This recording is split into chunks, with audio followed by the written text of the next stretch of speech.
வந்து சாயர்புரம் பக்கம் திருப்பணி செட்டிக்குளம் அப்படிங்கிற ஒரு கிராமம். இங்கே வந்து இந்த ஒரு வாய்க்கால் இருக்குது. அதனுடைய ஓரத்தை பார்த்தோம் அப்படின்னா ரொம்ப பிரமாதமாக வளர்த்துருக்காங்க. திருப்பணி செட்டிக்குளத்துடைய பிரசிடெண்ட் அவங்களுடைய முயற்சினால் இந்த வாய்க்காலுக்கு பக்கத்தில் ரொம்ப அருமையாக மியாவாக்கி கார்டனை வச்சுருக்கதை பார்க்க முடியுது. ரொம்ப ஆச்சரியமாக இருக்குது. அப்படின்னா மரம்லாம் அவ்வளோ செழிப்பாக இருக்குது. சந்தன மரம், செம்மரம், பென்சில் மரம், எக்கச்சக்கமான மரங்கள், சும்மா ஒரு 2000-3000 மரம் இந்த ஓடையினுடைய வாய்க்காலுடைய கரையோரத்தில் இருக்குது.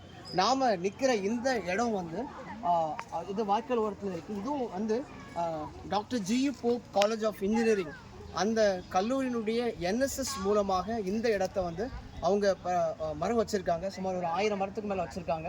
ரொம்ப அருமையாக இருக்குது. இது ஒரு மியாவாக்கி கார்டன் செட்டப்பில் இது வைக்கப்பட்டிருக்கிறது. நெருக்கமாக இருக்கும், நல்லா வளர்றதை பார்க்க முடியும். இங்கே நிற்கிற மரங்கள்லாம் பார்க்கும்போது ரொம்ப சந்தோஷமாக ஆச்சரியமாக இருக்குது. நம்முடைய ஒவ்வொரு திருச்சபைகளும் இதை கொண்டு வரணும். நம்முடைய ஆலயத்தில் எவ்வளவோ இடங்கள் வந்து காலியாக இருக்குது.